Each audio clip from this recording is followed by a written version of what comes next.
Soy yo, el que llamaron el transistorista asesino, pero no entienden por qué lo hice. Nadie sabe lo que sentí al escuchar esas frecuencias, esos sonidos que solo yo podía descifrar. Me perdí entre las ondas del aire, me sumergí en un mundo de ruido blanco y estática, en un universo paralelo que me ofrecía paz y un extraño poder que ni yo comprendía del todo. Los demás no lo entendían, y por eso tuve que hacerlo. Todo empezó con un pequeño radio que encontré abandonado en una esquina, un transistor viejo y maltrecho. Apenas funcionaba, pero cuando logré que emitiera algo de sonido, algo en mi cabeza hizo clic. Era como si el sonido de la estática conectara directamente con mis pensamientos más oscuros. Me envolvió una sensación de control, de poder. Escuchar esas frecuencias me tranquilizaba, pero al mismo tiempo, una voz interior, que a veces era un simple murmullo entre la estática, me empujaba a querer más. Pronto, uno no era suficiente. Necesitaba más radios, necesitaba más frecuencias, más ruido. Salía a las calles, buscaba a aquellos que llevaban consigo esos preciados aparatos. Sabía que en cualquier momento podía cruzarme con alguien que tuviera uno, y cuando lo veía, todo dentro de mí explotaba en una obsesión. No me importaba quién fuera. Necesitaba ese radio como si fuera aire, como si me fuera a morir sin él. El primer hombre que encontré en una esquina llevaba su transistor colgado del hombro, como si nada. Me acerqué, le pedí el aparato, pero se negó. Esa negativa encendió algo en mí. El mundo se volvió borroso, mis manos lo agarraron, y antes de que pudiera detenerme, lo golpeé con todas mis fuerzas. Cuando cayó, fue como si mi cuerpo se moviera solo, como si la voz en la estática tomara el control de mis acciones. Sentí su cráneo romperse bajo mis puños, pero no paré.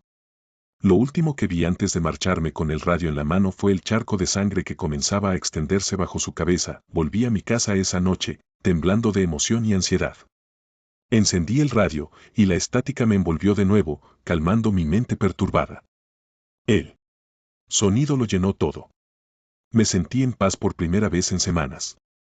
El radio había valido la pena, y entonces supe que tendría que hacerlo de nuevo. Una vez comenzó, no podía detenerme. Los días se convirtieron en una cacería silenciosa. Siempre llevaba conmigo algo afilado, por si alguien decidía resistirse. Las noches las pasaba en mi cuarto, con la puerta cerrada, rodeado de mis radios. Tenía varios ya, cada uno ajustado a una frecuencia diferente. Me sentaba en el suelo, en medio de todos ellos, girando los diales, buscando el sonido perfecto, esa mezcla de ruido y voz que me hacía sentir completo. A veces, podía escuchar conversaciones entrecortadas, como si la estática fuera un portal a otro mundo. Pero otras veces, lo único que escuchaba era la voz.